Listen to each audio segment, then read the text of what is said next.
नमस्कार, आप देख रहे हैं बिहार न्यूज़ 9, हर खबर का असर।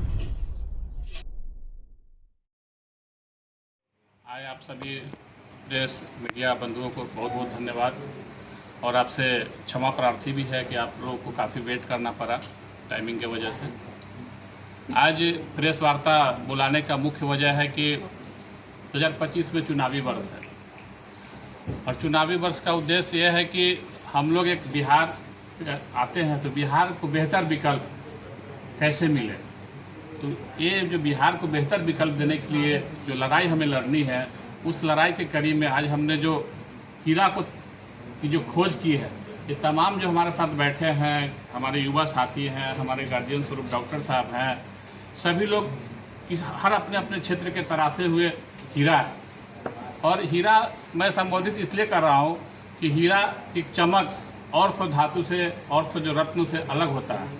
इसलिए आज जो भी हमारे इस लड़ाई में साथ दे रहे हैं वो सारे एक मजबूत स्तंभ भी है, पिलर है, हमारे लड़ाई के पिलर है। सारे सेनापति हैं, यहाँ पे जितने भी हैं सारे सेनापति हैं और ये सारे सेनापति मिलकर बिहार की जो बेहतर विकल्प देने की जो हमारी लड़ाई है, जो हमने ठाना है कि बिहार को एक बेहतर शिक्षा व्यवस्था, स्वास्थ्य व्यवस्था, रोजगार की व्यवस्था, अंतिम पायदान पे जो अंतिम पंक्ति में जो खड़ा व्यक्ति है उस तक कैसे पहुँचे, ये सभी लोगों ने हमें आश्वस्त किया कि आप लड़ाई लड़िए, हम सब आपके साथ हैं। इसी सब बातों को लेकर आज हमने प्रेस वार्ता बुलाई है और जो अन्य दल से हमारे विचारधारा सहमत होकर हमारे दल में आए, सभी का हमने स्वागत लोग के सामने समक्ष किया है।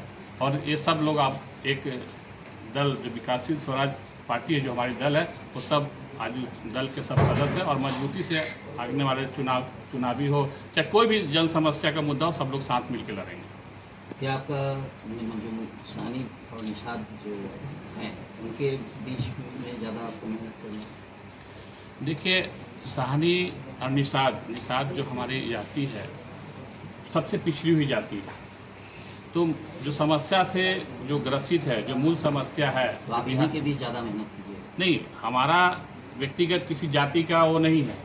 हम अति पिछड़ा, दलित, अल्पसंख्यक और जो स्वर्ण जो गरीब हैं, ऐसे नहीं कि स्वर्ण जाति के सारे लोग सबल हैं, उस स्वर्ण जाति के भी जो ऐसे लोग हैं जो जिन मुख्य धारा से नहीं जुड़े, उन सबको एक साथ जोड़कर बिहार की बेहतरी के लिए काम करना है। विधानसभा चुनाव को लेकर क्या रहेगा आगे का रणनीति आपका? क्या अकेले लड़ेंगे या किसी गठबंधन से लड़ेंगे? नहीं, अभी तो हम लोग अपने दल के लिए काम करेंगे और अपने दल के जो मैनिफेस्टो है, हमारा जो विचारधारा है, समाज के बीच में जाएंगे और समाज का जो निर्णय होगा वो उस पर हम लोग काम करेंगे। सहनी समाज के भी मंत्री है, केंद्रीय मंत्री है और मुकेश सहनी भी पूर्व मंत्री है। ऐसा क्या है कि आप आए और थोड़े के सहनी समाज का ध्यान नहीं हुआ? क्या लगा आपके आने से क्या कुछ सहनी समाज में बदलाव होगा और आगे विकास का? देखिए, सहनी समाज से जो केंद्रीय मंत्री हैं वो किसी दल से बंधे हैं। समाज की जो दुर्दशा है, सहनी समाज का दुर्दशा जो पूरे बिहार में 38 जिला में है, जो मंत्री किसी पार्टी से किसी प्रोटोकॉल से बंधे हुए वो सब आवाज़ नहीं उठा सकते जो हम आवाज़ उठा सकते हैं। उनके ऊपर बहुत प्रेशर है। आज आपने सहनी समाज की बात की, सहनी समाज का जो मुख्य जीविका का साधन है नदी तालाब,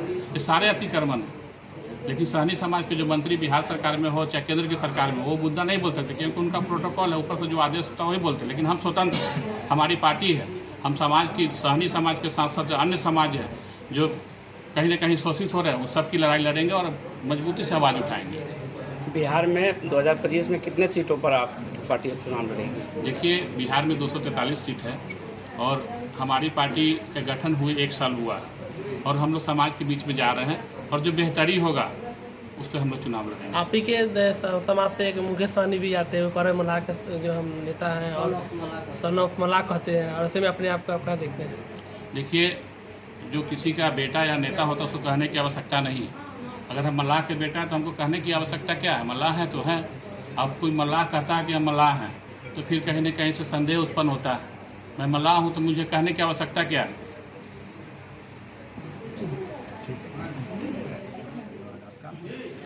हम लोग का आज ये जो बैठक हुआ है वो पार्टी में मिलन समारोह सा प्रेस वार्ता जो विकासशील स्वराज पार्टी की ओर से रखा गया है। पूर्व में हम वीआईपी पार्टी में प्रदेश उपाध्यक्ष थे, जो कि हम छोड़कर आज विकासशील स्वराज पार्टी में बड़ी जिम्मेदारी हमें मिली है और इस पार्टी का पार्लियामेंट बोर्ड अध्यक्ष हमें बनाया गया है और नीति और को देखते हुए पार्टी को संचालन करना है, चलाना है। तो हम लोगों ने आगामी कार्यक्रम इसके बाद हम लोग अध्यक्ष जी के मशवरा से और इनके गाइडलाइन से हम लोग ये कार्यक्रम निर्धारित किए हैं। वो कार्यक्रम हम आगामी वर्ष में, चाहे इसी साल के इसी महीना के लास्ट में हम लोग करने वाले हैं, जो कि जुब्बा सहनी के जन्म स्थल से हम लोग जुब्बा सहनी जी को भारत रत्न दिलाने के लिए एक पैदल मार्च कर रहे हैं, राज्यपाल को ज्ञापन देने जाएंगे। तो ये हमारा कार्यक्रम है जो कि जल्द हम लोग करेंगे। और रही सहनी समाज की बात, तो सहनी समाज को जो 14 कुरी में बांटा गया है और वो कहते हैं कि सहनी समाज को हम आरक्षण दिलाएंगे। तो मैं पूछना चाहता हूं कि कौन सहनी समाज को वो आरक्षण दिलाना चाहते हैं? अगर एक सहनी समाज की आरक्षण होगा तो मात्र सहनी समाज 2% है, 2% सहनी समाज को आरक्षण होगा तो 13 जातियाँ कहाँ जाएगी? मात्र सहनी समाज को ही आरक्षण मिलेगा तो बाकी 13 जात कहाँ जाएगी?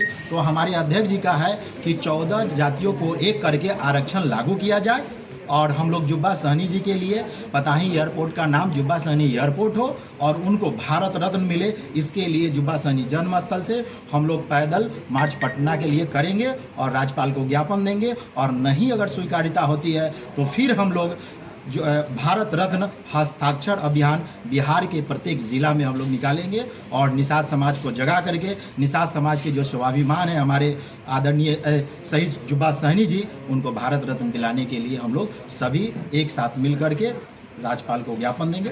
पैदल मार्च के लिए समय निर्धारित किए? जी अभी समय निर्धारित नहीं हुआ है, जैसे समय निर्धारित होगा हम आप लोग को बता दिया जाएगा। हो गया राजेश राम रवैया, विकासशील स्वराज पार्टी।